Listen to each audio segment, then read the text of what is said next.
My name is Christina, and I'm 28 years old. Right now, I'm sitting in my apartment decorating a small Christmas tree all by myself on December 23rd. This is my first Christmas away from family in my entire life. Just hours ago, something happened that shattered everything I thought I knew about my father. He chose his new wife over me, his own daughter. But what I said before walking out changed everything between us forever. Before I share what happened that night, I'd love to know where you're watching this from. If you've ever felt rejected by family during the holidays, please like and subscribe. Your support means everything as I share this difficult story. Christmas used to be magical in our house. I still remember being 7 years old, waking up at 5 in the morning and running downstairs to find presents under the tree. Mom would already be in the kitchen making cinnamon rolls, the smell filling every corner of our home. Dad would be sitting by the tree with his coffee, pretending to be annoyed that I woke up so early, but unable to hide his smile. Those were the days when our family felt complete, when love wasn't something we questioned, but something we lived. When I was 15, everything changed. My parents sat me down one evening in March and told me they were getting divorced. They said all the right things about how it wasn't my fault, how they both still loved me, how nothing would really change. But everything changed. Suddenly, I was shuttling between two houses, carrying messages between parents who couldn't speak directly to each other, trying to keep peace on both sides. Mom never said a bad word about Dad, though. Even when I could see the hurt in her eyes, she would always tell me, "Your father is a good man, Christina. He loves you more than anything in this world." 3 years ago, Dad met Brenda at his accounting firm. She was a new client recently divorced herself, and apparently they hit it off immediately. At first, I was happy for him. He had been alone for so long, and seeing him smile again felt like maybe our broken family could find new ways to be whole. He would talk about her constantly, how smart she was, how she made him laugh, how she understood him. I encouraged him to bring her to dinner so I could meet her properly. That first meeting should have been my warning. Brenda was perfectly polite, but there was something cold in her eyes when she looked at me. She would touch Dad's arm possessively whenever I spoke to him, redirect conversations away from our shared memories, and somehow always had other plans when I suggested family activities. But Dad was smitten, and I told myself I was being overprotective. They got married last year in a small ceremony. I found out about the engagement through Facebook, which stung more than I let anyone know. Dad called me later that day, apologizing and saying Brenda had gotten excited and posted before they could tell people personally. I swallowed my hurt and congratulated them, even helped Brenda pick out flowers for the wedding. I wanted so desperately to be part of this new chapter in my father's life. After the wedding, things started shifting slowly. Our monthly father-daughter lunches became every other month, then quarterly, then stopped altogether. Dad would cancel at the last minute always with apologies and promises to reschedule that never materialized. When I would drop by the house unannounced, Brenda would answer the door with a tight smile and mention how they were just about to leave for something. The message was clear, even if it was never spoken aloud. I kept trying, though. For Brenda's birthday, I spent hours searching for the perfect gift, finally finding a designer scarf in her favorite color that cost more than I should have spent on my nurse's salary. She opened it, said thank you without looking at it, and I later saw it in the donation pile in their garage. For Dad's birthday, I made his favorite German chocolate cake from scratch, using Mom's recipe only to arrive and find Brenda had already bought a store cake because she forgot I was bringing dessert. The invitation to Christmas Eve dinner felt like a breakthrough. Dad called me personally, not just a text, and said he really wanted me there. His voice sounded warm, like the father I remembered. He even mentioned that Brenda was excited to have the whole family together. I felt this surge of hope that maybe we could finally find our rhythm as a blended family. I spent the next week preparing everything perfectly. I bought a new dress, a deep green velvet that I knew Dad would love, because green had always been Mom's favorite color on me. I made 4 dozen of Dad's favorite Christmas cookies, the ones with crushed candy canes that Mom used to make every year. I even called Brenda to ask if I could bring anything else, and she actually seemed pleasant on the phone, telling me just to bring myself and my appetite. The night before Christmas Eve, I texted Dad about bringing grandmother's famous apple pie. It was the one thing that had been passed down through 3 generations, and every Christmas it graced our table. Dad's response was enthusiastic.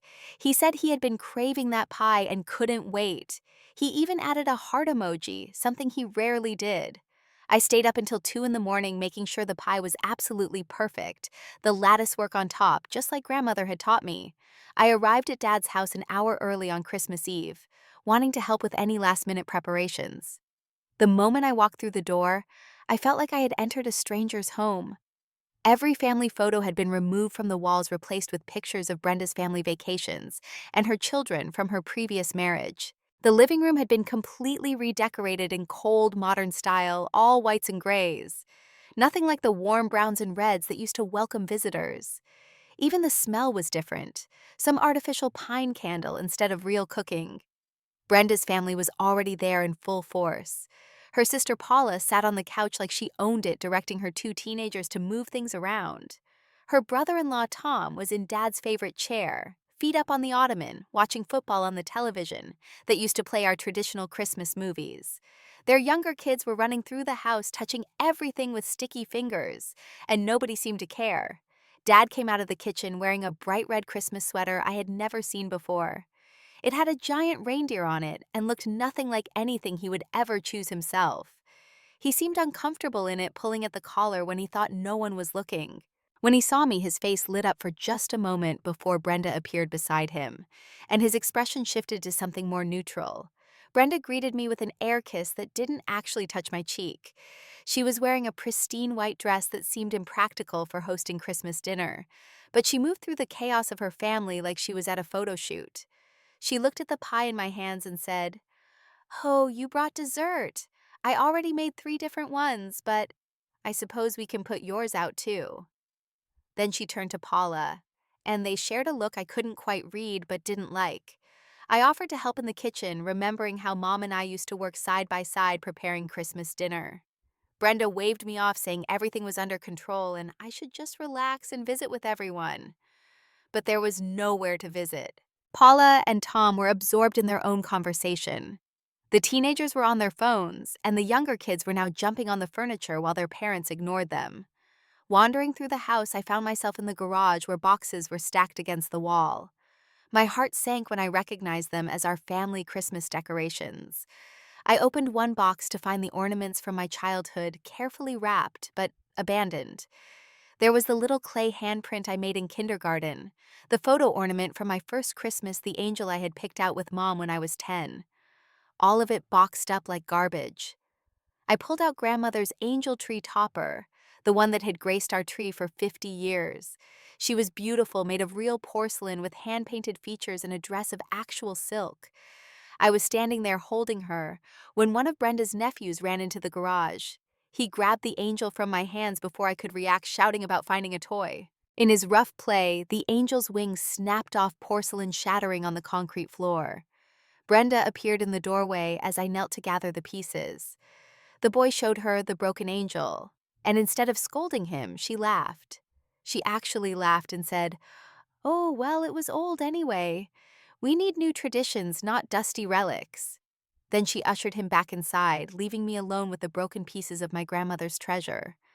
When I came back inside, still shaken, I found Dad in the dining room adjusting place cards.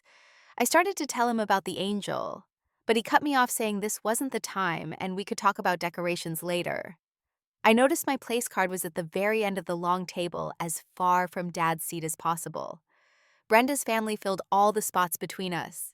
As I helped bring dishes to the table, despite Brenda's protests that guests shouldn't work, I overheard her talking to Paula in the kitchen. They didn't know I was in the pantry getting serving spoons. Brenda was saying the baggage from his past is the hardest part. But I'm patient.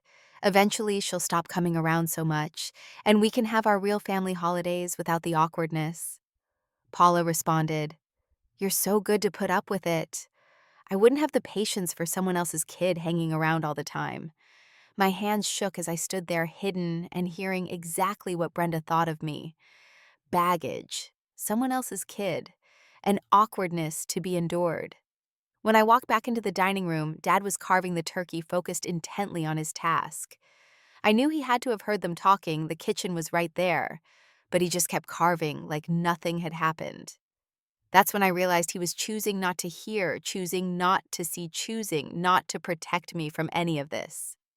Dinner started with Brenda holding court, regaling everyone with stories about her family's superior Christmas traditions. Apparently, her family had been celebrating Christmas properly for generations, unlike some people who didn't understand the importance of family refinement. She kept using phrases like people of quality and those who understand proper etiquette while looking directly at me. Paula chimed in with condescending questions about my work. "So you're a nurse?" she said in a tone that made it sound like I cleaned toilets for a living. "That must be interesting dealing with sick children all day. Do you ever think about doing something more ambitious? Maybe something that requires more education?" I explained that I was a pediatric nurse with a bachelor's degree and additional certifications, that I loved my work and found it incredibly fulfilling. I talked about the little boy with leukemia who had just finished his last round of chemo, how his smile made every hard day worth it. But Paula just nodded with that fake sympathetic face people make when they think you're beneath them. Brenda interjected, "It must be nice having such a simple job with regular hours. Not like Tom here who runs 3 companies. Some people are meant for bigger things, I suppose, and others are meant for support roles. There's nothing wrong with that." I waited for Dad to say something, anything, about how proud he was of my work, how I had graduated with honors, how I had been promoted twice in 5 years. But he just kept eating occasionally, nodding at whatever Brenda said. When Tom made a joke about women's work and how nice it must be to play with kids all day, instead of dealing with real pressure, Dad actually chuckled. He chuckled like it was funny that my career, which I had worked so hard for, was being diminished to nothing. The father who used to keep every award I won on his office wall was now laughing at jokes about my profession being worthless. The gift exchange after dinner was orchestrated entirely by Brenda. She made a big production of it, having everyone sit in a circle while she played Santa, reading names and making comments about each gift. Her family members received elaborate presents that had clearly been chosen with care. Paula got a designer handbag that probably cost $1,000. Tom received an expensive watch. Even the teenagers got the latest gaming systems. When it came to me, Brenda handed over a small box with a dismissive smile. Inside was a generic candle, set the kind you grab from the discount store at the last minute. The sale sticker was still on the bottom, showing it cost $12. I thanked her graciously, trying not to show how much it stung, especially when I saw the kids opening gifts that cost hundreds of dollars. The scarf I had carefully chosen for Brenda was opened with barely a glance. She held it up, said how nice it was in a flat voice, then immediately turned to Paula and said, "This would look perfect on you. Would you like it?" She gave away my gift right in front of me, not even an hour after opening it. Dad opened the vintage whiskey I had searched 3 cities to find, the special edition of his favorite brand from the year I was born. He smiled and thanked me, but then Brenda immediately said they were cutting back on drinking, and maybe they should save it for a really special occasion. The implication was clear that Christmas with me didn't qualify as special enough. As we moved back to the living room for coffee and dessert, Brenda started talking about their plans for the house. She walked over to the staircase, gesturing grandly as she spoke about all the changes they would be making. Then she dropped the bomb that felt like a physical blow to my chest. "We're converting Christina's old room into a proper guest suite for my family," she announced. "They visit so often, and it's silly to have that room sitting there as some kind of shrine to the past. We need to move forward, not live in history." I finally found my voice. That room has all my childhood memories. My height marks are still on the doorframe. Mom and I painted those walls together when I was 13. Brenda's response was swift and cutting. "This isn't your house anymore, Christina. You're an adult with your own apartment. It's time you accepted that things change. We need that space for people who actually live here and visit regularly." I looked at Dad, begging him with my eyes to say something. He cleared his throat and mumbled Brenda's right. "We need to move forward. It's not healthy to keep everything frozen in time." My hands were shaking under the table. The room I had grown up in, the place where Mom had read me bedtime stories, where Dad had helped me with homework, where I had cried over my first heartbreak, was being erased, just like the photos on the walls. Meanwhile, Brenda's young nephews were running wild through the house. One of them knocked over a picture frame on the mantel, shattering the glass. Another was jumping on the leather couch with shoes on. Nobody said a word to discipline them. But when I quietly mentioned that maybe the kids should be more careful with the furniture, Brenda snapped that I shouldn't parent other people's children. The conversation turned to holiday memories, and I made the mistake of mentioning one of our old traditions. I was trying to find common ground, sharing how Mom used to make special ornaments with us each year, thinking maybe we could start something similar with Brenda's family. Before I could finish the story, Brenda's voice turned ice cold. "We don't need to hear about your mother constantly, Christina. She's gone. This is our family now, and we're making our own traditions. It's disrespectful to me to keep bringing up the past." The room went silent. Even the kids stopped running around. Everyone was looking at me like I had committed some terrible crime by mentioning my deceased mother at Christmas. I felt something break inside me at that moment. My mother had been gone for 3 years, taken by cancer when she was only 52. She had died with grace and dignity, making sure even in her final days that Dad and I would be okay, that we would take care of each other.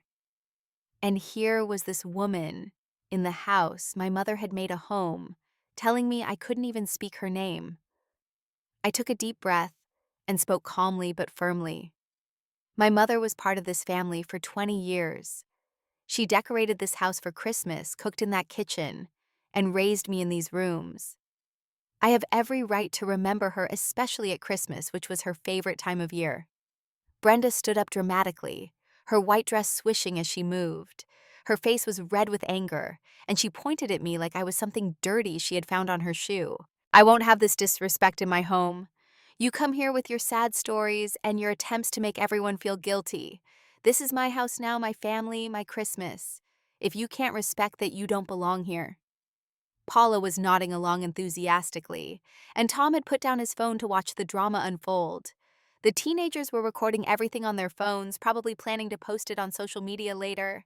The younger kids had stopped playing and were watching with wide eyes. And Dad just sat there frozen, looking between Brenda and me like he was watching a tennis match. Finally, Dad stood up. For a moment, I thought he was going to defend me, to remember that I was his daughter, that I had been part of his life for 28 years, while Brenda had been around for 3. But instead, he turned to me with an expression I had never seen before, cold and distant. "Christina, you need to apologize to Brenda right now," he said. "She's opened her home to you, made this beautiful dinner, and you're being ungrateful and difficult. Apologize." The word ungrateful hit me like a slap. I had been called ungrateful for mentioning my mother, for wanting to preserve some family memories, for existing in what used to be my childhood home. My chest felt tight, and I could barely breathe, but I managed to stay standing. "Dad," I said, my voice shaking, "I didn't do anything wrong. I mentioned Mom. That's all. She was my mother. She was your wife for 20 years. How is remembering her disrespectful?" Brenda interjected before Dad could answer. "You see, she won't even apologize. She comes here trying to make everyone miserable with her inability to move on. I've tried to be patient, but I won't have someone in my home who can't show basic respect." She then delivered her ultimatum with a triumphant smile. "Either she apologizes sincerely for her behavior, or she leaves. This is my home, and I won't be disrespected in it." I looked at Dad, really looked at him. This was the man who had taught me to ride a bike, who had stayed up all night when I had the flu, who had cried at my college graduation. This was the man who had promised Mom he would always take care of me. And now he was looking at me like I was the problem, like I was the one ruining Christmas. Dad looked straight at me, his jaw set in that stubborn way I recognized from every fight he had ever had with Mom. "You heard her. Apologize or go." Those 4 words destroyed something in me that I don't think will ever fully heal. I stood there for what felt like hours, but was probably only seconds, looking at this man who used to be my hero. "Dad, I'm your daughter," I whispered, tears finally starting to fall. "And Brenda is my wife," he responded without hesitation. "You're being ungrateful for everything we've done for you. If you can't apologize and behave appropriately, then you need to leave." The room was completely silent except for the sound of my heart breaking. Paula had a satisfied smirk on her face. Tom had gone back to his phone, apparently bored now that the entertainment was ending. The kids had lost interest and were back to playing, and Brenda stood there like a queen who had won a great battle, her arms crossed and her chin lifted in victory. I walked to the coat closet and pulled out my winter coat with as much dignity as I could manage. My hands were shaking so badly I could barely get the buttons done. I picked up my purse from the entry table, noting that my pie sat untouched on the kitchen counter, not even cut into. All that work, all that love for nothing. Dad didn't move to stop me. He didn't say, "Wait, let's talk about this." He didn't say anything at all. He just stood there next to his wife, avoiding my eyes like he was ashamed, though I couldn't tell if he was ashamed of me or himself. As I reached the front door, Brenda called out one more time, "And don't bother coming back until you can show proper respect for this family." I put my hand on the doorknob, ready to walk out into the cold December night alone and discarded. But then I turned around. Something in me, maybe the part that inherited my mother's strength, refused to leave without saying what needed to be said. I turned to face them all, the entire room of people who had just witnessed my father choose his new wife over his own daughter. My tears had stopped, replaced by a strange calm that seemed to come from somewhere deep inside, maybe from the part of me that was my mother's daughter. I spoke directly to my father, my voice steady and clear. "Dad, Mom would be heartbroken to see what you've become. Not because you remarried, she would have wanted you to find love again, but because you've become someone who would throw away his own child for the approval of someone else." His face went pale, but I continued, needing to say everything that had been building up inside me for months. "She always said you were the kindest man she knew. Even after the divorce, when I could see how much pain she was in, she never let me speak badly about you. She would tell me that anger was poison, that holding on to resentment would only hurt me. She protected your image in my eyes even when you had hurt her." Brenda started to speak, but I held up my hand and kept going. "She made sure I knew that my father loved me unconditionally." Those were her words. Unconditionally. She said that no matter what happened between the two of you, nothing would ever change the love you had for me. She was so certain of it that she made me promise to always remember that truth, especially during the hard times. I could see Dad's composure cracking, his eyes beginning to water, but I wasn't done. "But that man, the one Mom described, isn't standing in front of me anymore. You've traded your daughter for the approval of someone who demands you erase your past, who needs you to pretend that 25 years of your life didn't happen. You've let her box up my childhood, remove Mom from the walls, and now remove me from your life." My voice got quieter, but somehow more powerful. "When Brenda gets bored and moves on to her next victim, because we both know this isn't her first marriage, and probably won't be her last, when she's taken what she wants from you, and left you with nothing, when you're sitting alone in this house that doesn't even look like your home anymore, wondering where your family went, remember this moment."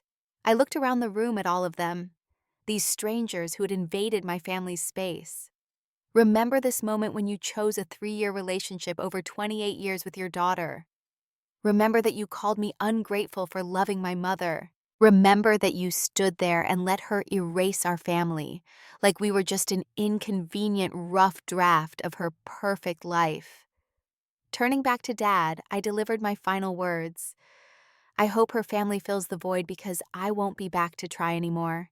I've spent 3 years trying to make this work, trying to be enough for you to choose me just once. But I'm done.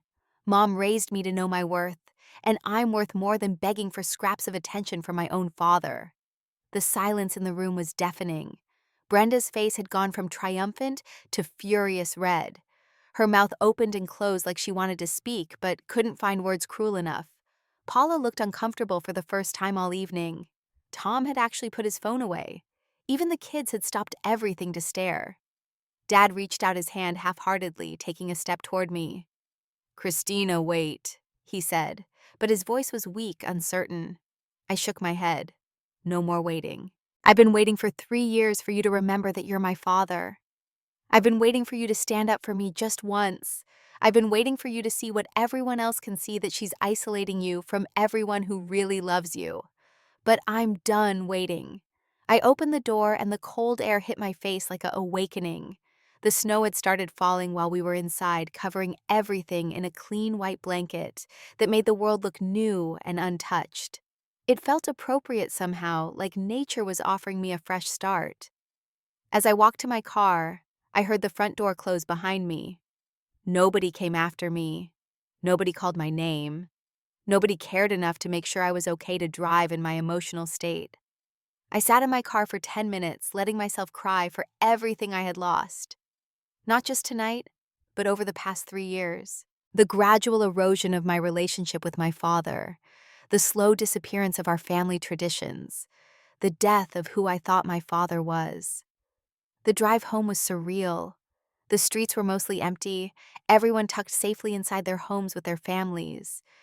Christmas lights blurred through my tears as I passed house after house of what I imagined were happy families. Families who chose each other. Families who didn't treat love like a competition where someone had to lose. When I finally got to my apartment, I sat in the parking lot for another few minutes, gathering the strength to go inside to my empty space. But then I realized something. It wasn't empty. It was mine. It was filled with my choices, my memories, my life. And maybe that was better than being in a house full of people who saw me as an inconvenience to be eliminated. My phone started buzzing before I even got my coat off. The first call was from Uncle Mike, Dad's brother. His voice was furious as he told me that Tom had already posted about the drama on Facebook, spinning it as entertainment. Mike had called Dad immediately and given him an earful about family loyalty and what their parents would have thought of his behavior. Within an hour, my phone was exploding with messages.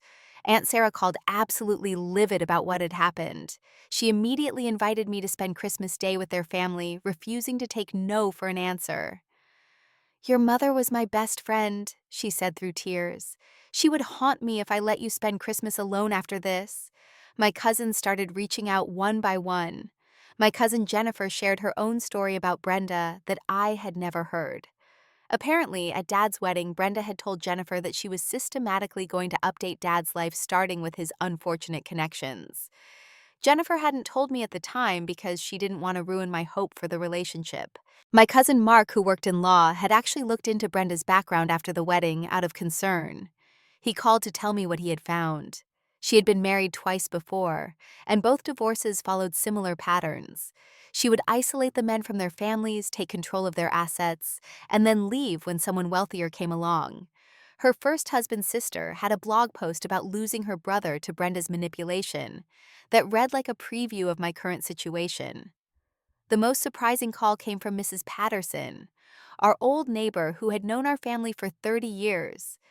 She had heard through the neighborhood network what had happened. She told me she had watched Brenda systematically remove every trace of our family from the house. The garden my mother had planted had been ripped out and replaced with modern landscaping. The front door, which Mom had painted bright blue because it made her happy, was now black. Dad started calling around 10 that night. The first voicemail was angry, saying I had ruined Christmas and embarrassed him in front of his new family. The second one an hour later was less certain, asking me to call him back so we could talk. By the fifth voicemail near midnight, he was crying, saying he didn't know how things had gotten so bad, and could we please just talk? Brenda sent exactly 3 text messages before blocking me. The first called me a manipulative brat. The second said I was toxic and would never be welcome in her home again. The third informed me that she would be helping Dad see what kind of person I really was. Then I was blocked on everything: Facebook, Instagram, even LinkedIn. As if my professional existence was somehow offensive to her. Christmas Day was beautiful in a way I didn't expect. Aunt Sarah and Uncle Robert welcomed me like I was their own daughter. My cousins had secretly bought presents for me, knowing there was a chance I might end up there.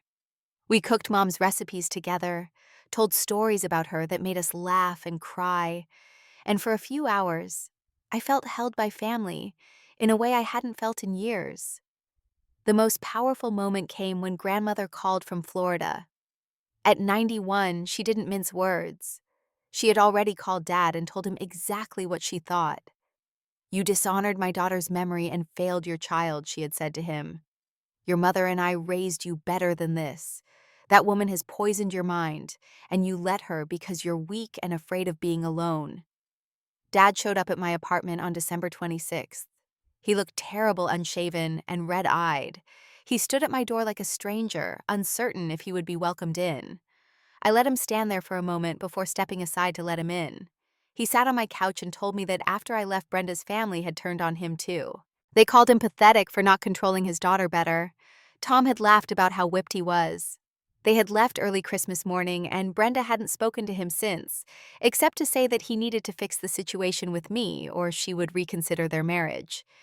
He wanted to reconcile, but he was still making excuses.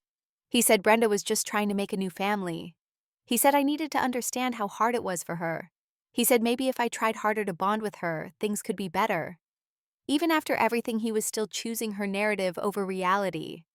I told him that I would consider rebuilding our relationship under certain conditions.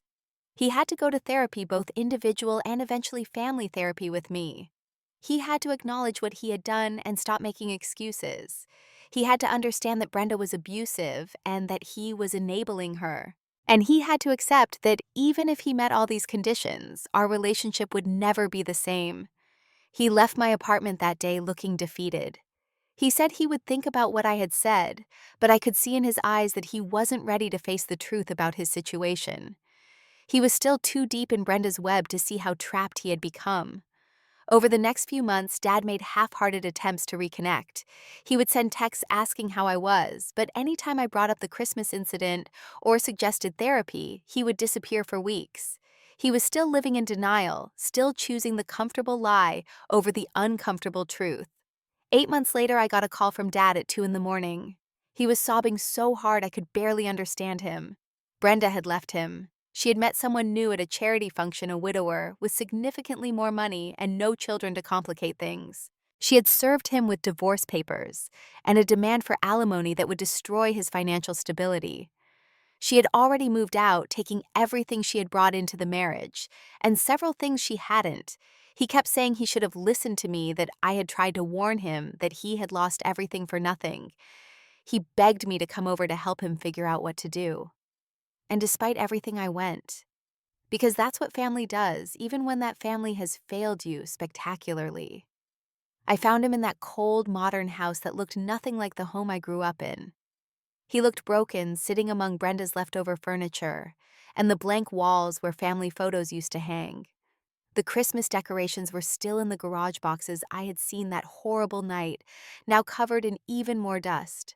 The months that followed Brenda's departure were a journey I never expected to take. I started therapy not just to deal with the Christmas trauma, but to understand the deeper patterns that had led me to spend so long trying to earn love that should have been freely given. My therapist helped me understand terms I had never considered before, like narcissistic abuse, enabling behavior, and trauma bonding. Through therapy, I learned that Brenda exhibited classic signs of narcissistic personality disorder. The love bombing of Dad in the beginning, the systematic isolation from family, the gaslighting that made him question his own perceptions, the discard when she found a better source of supply. But more importantly, I learned that Dad's willingness to sacrifice me came from his own deep insecurities and fear of abandonment. He was so terrified of being alone that he would do anything to keep anyone, even if it meant losing everyone else. I also came to understand my own role in the dysfunction. I had spent 3 years accepting crumbs, making excuses for Dad's behavior, and believing that if I just tried harder, loved better, was more understanding, things would improve. I had inherited my mother's commitment to preserving Dad's image, even when he was actively hurting me. That Christmas night was the first time I had ever truly stood up for myself, and it had taken me 28 years to get there. The extended family that had rallied around me became my true support system. Sunday dinners at Aunt Sarah's became my new tradition. My cousins and I grew closer than we had ever been as children. Uncle Mike started introducing me as his bonus daughter at work events. They showed me what family was supposed to look like, how it was supposed to feel. Dad and I began the slow work of rebuilding, but it was different than before. I maintained strict boundaries. We met only in public places, at first usually for coffee once a month. He started therapy, though. He was resistant at first, claiming he didn't need someone to tell him what he already knew. But gradually he began to understand the depth of what had happened. 6 months into his therapy, Dad finally gave me a real apology. Not the qualified apologies full of buts and explanations, but a real acknowledgement of what he had done. He admitted that he had chosen his own comfort over my well-being. He admitted that he had failed as a father when he called me ungrateful for honoring my mother's memory. He admitted that he had let his fear of being alone turn him into someone he didn't recognize. We started having deeper conversations about Mom, something we had never really done even after she died. He told me about their early days, how she had made him feel like he could do anything. He told me about the guilt he carried from the divorce, how he felt he had failed her even though she had never blamed him. He told me that Brenda had made him feel valuable again, and he had been so desperate for that feeling that he ignored every red flag. I found my own healing in unexpected places. I started volunteering at the hospital on Christmas Eve, bringing joy to children who had to spend the holidays in medical care. There was something powerful about creating light for others during what had become my darkest day. Those kids didn't care about my family drama. They just wanted someone to read them a story to make them laugh, to help them forget for a moment that they were sick. I also learned to create my own traditions. I hosted Friendsgiving for other people who had complicated family situations. I decorated my apartment exactly how I wanted, mixing Mom's vintage ornaments with my own new purchases. I made grandmother's apple pie and shared it with my neighbors, spreading the love that recipe represented, rather than hoarding it for people who wouldn't appreciate it. The most profound change was in how I approached relationships. I stopped trying to earn love through perfectionism and people-pleasing. I learned to recognize manipulation and gaslighting early. I discovered that saying no was not just acceptable, but necessary. I found that the people who truly loved me celebrated my boundaries, rather than pushing against them. A year after that terrible Christmas, Dad asked if we could try celebrating together again. I thought about it for a long time before answering. Finally, I told him we could have dinner on December 23rd, but Christmas Eve and Christmas Day were mine now. Those days belonged to the family I had chosen and the traditions I had created. He accepted this with grace, understanding that he had lost the privilege of being my priority on holidays. That December 23rd dinner was quiet, but not uncomfortable. We went to a restaurant neutral ground where we could both leave if needed. We talked about safe subjects at first, then gradually moved into harder territory. He told me he had put the house on the market unable to live anymore in the space that had been stripped of its warmth. He was moving to a smaller place starting fresh. He asked if I wanted anything from the house before he sold it. I asked only for the boxes of Christmas ornaments from the garage, the remnants of our original family that Brenda had tried to throw away. Today, 3 years after that Christmas, Dad and I have found a new equilibrium. We see each other regularly, but the relationship is different. It's more conscious, more careful, built on therapy and honest conversation, rather than assumptions and old patterns. He's dating someone new now, a kind woman named Margaret, who has made a point of getting to know me separately from Dad, who asks about my mother with genuine interest, who understands that blending families requires respect for what came before. Sometimes Dad still struggles with accountability. Sometimes he slips into old patterns of conflict avoidance. But now I have the tools and boundaries to address it directly, rather than silently accepting it. Our relationship is a work in progress, and I've accepted that it always will be. The wound from that Christmas has scarred over. But like all scars, it aches sometimes, especially during the holidays. That Christmas taught me that sometimes the greatest gift you can give yourself is the courage to walk away from people who don't value you, even if they're supposed to love you most. It taught me that family isn't just about blood, but about choice, respect, and mutual care. It taught me that speaking your truth, even when your voice shakes, even when it costs you everything, is better than silently accepting treatment you don't deserve. My father and I are slowly rebuilding, but it will never be the same. The innocence is gone. The unquestioning trust has been broken. And maybe that's okay. Maybe relationships built on truth, even painful truth, are stronger than relationships built on pretense. Maybe losing the father I thought I had was necessary, to find the father he actually was, flawed and human, and capable of both great failure and genuine growth. I think about that 28-year-old girl standing in her childhood home being called ungrateful for loving her mother, and I want to go back and hug her. I want to tell her that she's about to lose something precious, but gain something more valuable, her own voice, her own worth, her own understanding that love should never require you to diminish yourself. The words I spoke that night did change everything. They ended the pretense that our family was functioning. They destroyed Dad's ability to pretend Brenda's behavior was acceptable. They freed me from the exhausting performance of trying to earn a place in my own father's life.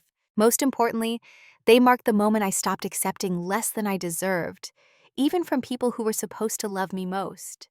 Because in the end, that's what that Christmas gave me, the knowledge that I am worthy of love, that doesn't come with conditions, that doesn't require me to erase parts of myself, that doesn't demand I pretend my mother never existed.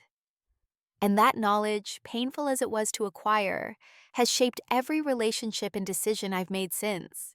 If you've experienced something similar, if you've had to walk away from family who couldn't love you properly, I want you to know you're not alone. The guilt fades, the pain lessens, and in its place grows something stronger. The unshakable knowledge that you deserve better. You deserve to be chosen, celebrated, and loved without conditions. And sometimes the only way to receive that love is to stop accepting anything less. Thank you for listening to my story.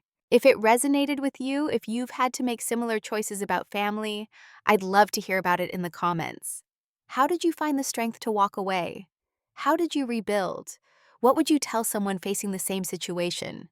Please like and subscribe if this story touched you, and share it with anyone who might need to hear that choosing yourself isn't selfish. It's necessary. Remember, you are worthy of love that doesn't hurt. And sometimes the bravest thing you can do is believe that. Wishing you all peace and genuine love this holiday season, and always.